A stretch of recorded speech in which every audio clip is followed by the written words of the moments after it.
بسم الله الرحمن الرحيم. الحمد لله. اللهم صل وسلم وبارك على نبينا محمد. annaga oo ah xildhibaanada golaha shacabka baarlamaanka jamhuuriyadda federaalka Soomaaliyeed maanta oo taariikhdu ay tahay 9 bisha 12 December 2018 waxaan rabnaa inaan idin cadeyno oo shacabka Soomaaliyeed aan la wadaagno meel kastoo joogaan inaan muxuu ahaa u gudbinay soo jeedintii xeerka ahayd oo xilka qaadista madaxweynaha jamhuuriyadda federaalka Soomaaliya mudane Maxamed Cabdullaahi Farmaajo si waafaqsan dastuurka jamhuuriyadda federaalka Soomaaliya waxaan u gudbinay annaga oo muxuu ahaa gudanayna waajibkeena dastuuriga ah qodobada dastuurka uu noo ogol yahay tusaaleynayna guddoonka golaha shacabka ayaan u gudbinay soo jeedintaas wuuna naga aqbalay waana la qabtay isla maanta arrintaasi sababteedii waxay tahay iyada oo madaxweynaha annagoo aad ugu xun ku xadgudbay qodobada dastuurka in badan oo kamid ah oo 1 iyo 2 iyo 3 la dhihi karo taas oo muxuu ahaa ku macnaysan xadgudub dastuuri ah iyada oo sidoo kale ay jirto xadgudub awoodeed ama ku takrifal awoodeed iyada oo ay jirto xadgudub ka gaarin ah ama ka tegis ah waajibaad laga rabay muddadii dheereed ee madaxweynaha xilka lagu aaminay uu dalka u hayay waxaan muxuu ahaa lagama maarmaan u aragnay annaga oo gudanayna waajibaadkeena dastuuriga ah iyo kalsoonidii shacbiga Soomaaliyeed nagu doortay madaxweynihii aan iyaga magacooda ku dooranay haddii uu gabay uu ku fashilmay uu gudun waayay waajibaadkii dastuuriga ahaa ee laga rabay waxaa lagama maarmaan noqotay inaan qaadanno tallaabada shacabka uu naga doonayo oo dastuurka na faray sidaas daraaddeed iyada oo faahfaahinta iyo dokumentiga eedaha iyo tallaabooyinka sida loo qaadayo golaha baarlamaanka hortiisa laga soo jeedin doono aan nafilayo inaad haysataan laydin qiimiyey dokumentiga oo qoraal ah oo hordhac ah waxaan idin cadeynayaa inaan tallaabadaas saas u qaadanay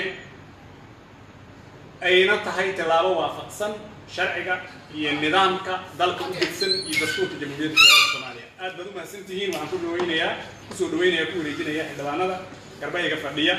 ee u xilsaaran inay ka hadlaan magaca xildhibaanada ku hadlaan oo soo jeediyaan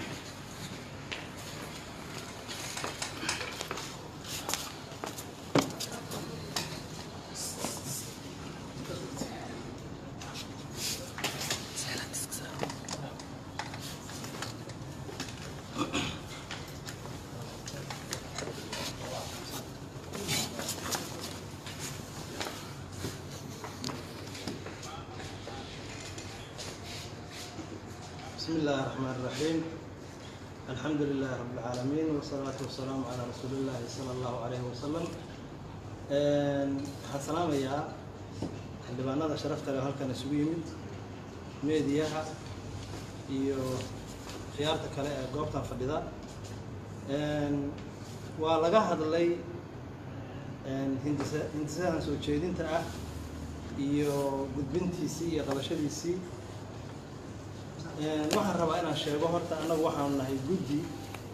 ay soo direen maaragtay xildhibaanada hindisahan ku saxiixan hindisahani wuxuu marayaa processkii caadiga ahaa ee loogu talagalay maadaama aanu gudbinayna waxaanu ka sugaynaa in maaragtay guddoonku uu usoo gudbiyo golaha hindisahani wuxuu xambaarsan yahay qodobo u qalma in madaxweynaha xilka looga qaado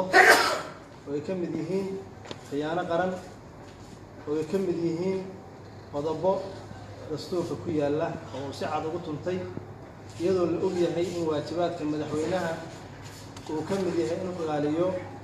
dastuurka iyo xeerarka dalka u degsan ee lagu heshiiyey. waxaa ka mid ah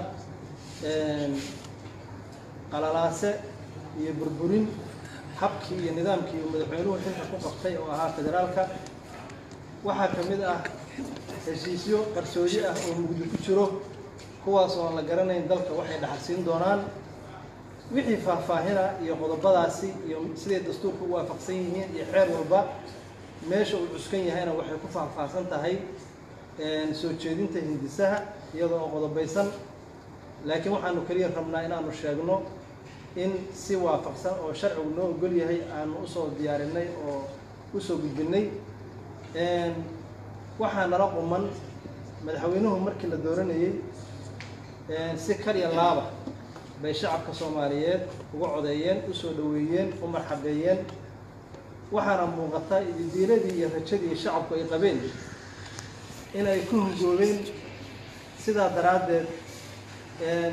looma baahneen inaan anagu nidhaahno iska tag, laakiin isagu inay isgartay ahayd. hase yeeshee waxaanu rabnaa inaanu u sheegno inuusan madaxweynuhu ummadda sii lugoyn. 2 sano waa elef inuu maaragtay u naxariisto ummaddii Soomaaliyeed ee maaragtay xilkan u igmatay oo maanta uusan maaragtay dhib intaa ka weyn u geysan. sidaasaanu rabnaa inuu maaragtay soo jeedino. aad iyo aad baad u mahadsantihiin. wixii kaloo faahfaahinana waxaan uga tegayaa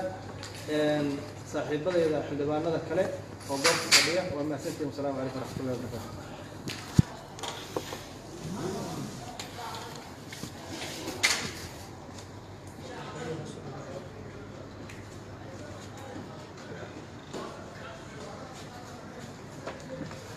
بسم الله الرحمن الرحيم. الحمد لله رب العالمين وصلى الله على سيدنا محمد وعلى اله وصحبه وسلم. marka koowaad waxaan ka salaamayaa shacabka Soomaaliyeed ee daawanaya iyo dhammaan meediyaha iyo ummadda Soomaaliyeed guud ahaan meel kasta joogtada. maanta ay taariikhdu tahay 9 Diseembar 2018 sida xeer wasaadka iyo maxaa ku raad dastuurka dalku yaallay shuruucda kaleba ay xaq noo siisay ilaalinta sarreynta sharciga iyo korjoogteynta sharciga. waxaan soo gudbinay golaha shacabka u gudbinay soo jeedin ama hindise xilka qaadis madaxweyne. annagoo ka mid ah shacabka Soomaaliyeed waxaan u sheegaynaa annagoo ka mid ah xildhibaanadii shalay madaxweynahan jamhuuriyadda federaalka Soomaaliya maanta xilka haya ee eedeysan garab istaagay qaran ku bixiyay codkooda siiyay si ay u rumeeyaan una xaqiijiyaan rabitaanka shacabka. waxaan maanta xaqiijinaynaa oon caddaynaynaa marqaatina ka yihiin shacabkii aan matalayno codkoodana ku siinay una garab istaagnay si aan u beenino rabitaan dal shisheeye iyo wax meelo kale laga soo maleegay oo ahaa reer hebel madaxweynaha kama noqon karaan annagoon deegaan iyo reer badla la ahayn. saan rabitaanka shacabka aan u xaqiijino ayaan codkanaga siinay, weliba aan qaran ugu deeqnay. maanta kal jacayl iyo maxaan ku rahdaa saaxiib uu ahaa iyo shalan doortay uma garab taagnaan karno. hadduu si cad qodobada dalka iyo sharciga dalku yaalla uu ku bareero ama ku tuntay uma garab istaagi karno. waa inaan ka qabanaa uguna qabanaa dariiqii sharciga uu noo siiyey kadib markii talooyin wax ku ool ah oo qodobada iyo wax lagu tumayo shuruucda lagu tumayo aan arag u jeedinay laga dhaga furaystay. uu xaq noo siiyey sharciga inaan soo gudbino kana qabanno dalka. sidaan la wada soconnaba يعني qodobo badan oo dastuuri ah iyo xeerar kale dalka u degsan ayuu si bareer madaxweyne u xadgudbay oo muhiim ugu tahay sharciyada iyo heshiisyada maanta la galayo oo haba yaraatee waxay yihiin iyo cidda lala galay iyo halkay u socdaan ujeedka laga leeyahay iyo dadka ka dambeeya aan la garanayn. ilaa hadda wuxuu la soo bandhigay golaha shacabka wakiil ugu ah ilaalinta dalka iyo danaha qaranka golaha shacabka oo weli waxba lala wadaago loo soo gudbin. awayaan oo kale oo maalin habeen iyo maalin socda qodobo si cad loogu tumanayo oo wax ku takrifan awoodeen.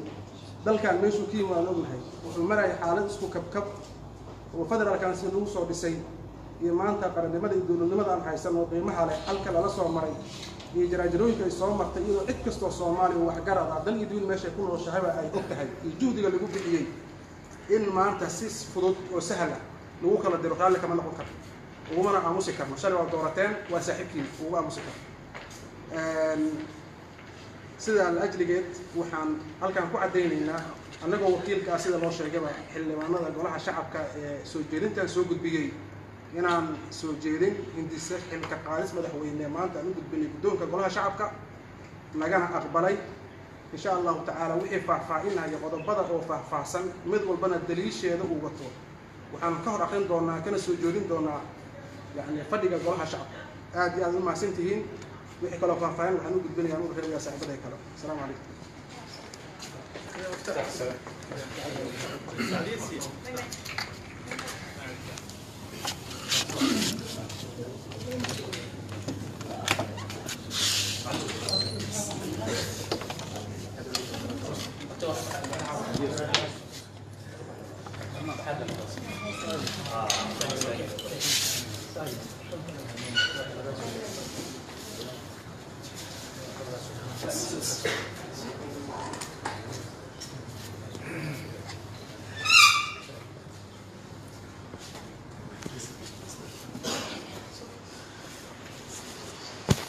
بسم الله الرحمن الرحيم بلامك سيدا صاحبتي sheegeen waxaan maanta gudbinay soo jeedin xilka qaadis madaxweynaha dalka Soomaaliyeed mudane Cabdullaahi Farmaajo walaalayaal sida sababta ugu weyn aan hadda isleenahay xilka qaadista waa u gudbiseen sababaha intooda badan waxay ku sababaysan yihiin soo jeedinta lafteeda laakiin anigu qaar ka mid ah baan rabaa inaan si gaar ah isu dul taago ta ugu horeysa waxa weeye walaalayaal dalkeenu maanta wuxuu ku jiraa halis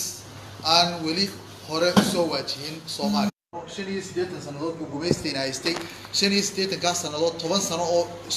xiriira weli ma dhicin in Soomaalida dalka degani ay iska caabin la'aan ay ku joogaan dalka waxayna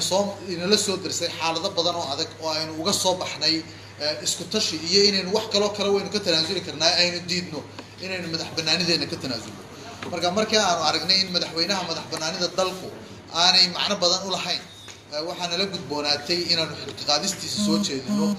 waxa loo socdaa waxa weeye jiritaankeena weeye waxa loo socdaa waxa weeye in la ilaaliyo oo la sugo madax banaanideena diineed madax banaanideena dhaqan madax banaanideena ummadeed madax banaanideena si kasta oo qof bini aadan u noolaan kara mid siyaasadda noqoto mid dhaqaalaha noqoto mid bulshada noqoto waxaanu aragnaa walaalayaal in khatar weyn ay ka soo socoto madaxweyne qaran oo si dhib yar heshiisyo aanu garanaynin waxa ay dalka dhaxalsiin karaan u soo gala midda labaad ee ugu weyn aanu qabno in madaxweynaha talada looga qaado oo impeachment lagu sameeyo xilka qaadistiisa aan soo jeedinay waxa weeye madax banaanaan laayihiin shaqadoodii amni ee ahayd inay ka shaqeeyaan oo ay ku mashquulsan yihiin waxyaalo lagu caburinayo dadka shacabka ciidamadu raalli kama aha laakiin marka madaxweynahoodii uu horseedayo in ay dadka shacabka ay dhibaateeyaan oo loo isticmaalo instrumentski iyo aalaadkii dawliga ahaa loo isticmaalo in lagu dhibaateeyo shacabka iyo siyaasiyiinta ka shaqeynaya danta qaranka waxaa noola ekaatay inaan arrintaa loo dul qaadan karin oo ay tahay in mooshin laga keeno oo madaxweynaha laga keeno xilka qaadis waxaa ka mid ah walaalayaal siyaabaha loo magacaabo hay-adihii ay ahayd inay ka madax banaanaadaan siyaasadda oo ay ka mid tahay maxkamadda sare waxaynu la wada soconnaa in maxkamadda sare guddoomiyihii maxkamadda sare si sharci darro ah looga qaaday xilkii waxaynu la soconnaa si sharci darro ah in loo magacaabay guddoomiye maxkamad sare marka ku tumashada sidaa loogu tumanayo sharciga ee lagu ururinayo awoodihii kala madax banaanaaya dalka ee kala ahaa awooddii baarlamaanka oo sharci dejinta awooddii fulinta oo madaxweynaha iyo ra'iisul wasaaraha iyo awooddii garsoorka ee la rabo in la isugu milo markaanu aragnay in waxaasi ay yihiin wixii dalkeenu u burburay ina dhaxalsiiyey aafada maanta aynu ku dhex jirno waxaa noo ekaatay in madaxweynuhu uu fudud yahay oo aanu impeachment ka keenno ummadda Soomaaliyeedna ay nala ogaato inteeda badan in ay nala og tahay waxyaalaha uu ku kacay waxaa ka mid ah walaalayaal sababaha aan impeachmentka uga keenay ama xilka qaadista iyadoo madaxweynuhu uu awood yeelan waayey oo ay u suuro geli weyday inuu isku wado maamul goboleedadii ay ahayd in isagu uu xukumo oo madaxweynayaashii ka horreeyayba ay isku wadi jireen. waa ogtihiin oo hadda dowladda federaalka ee aanu ka tirsannahay 2 kilomitir oo xamar ka badan 4 kilomitir baanu dhammaantay intayadan xildhibaanada ah iyo maxaa la yidhahdaa madaxda qarankuba 4 kilomitir baanu walaalayaal dhex wareegnaa.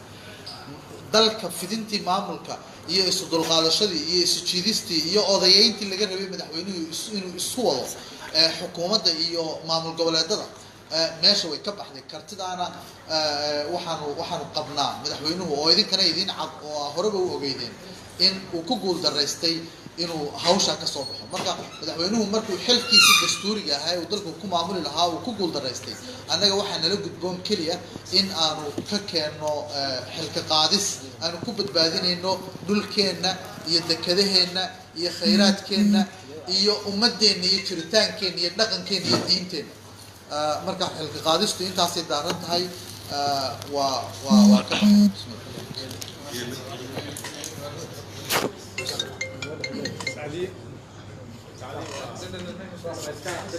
هنا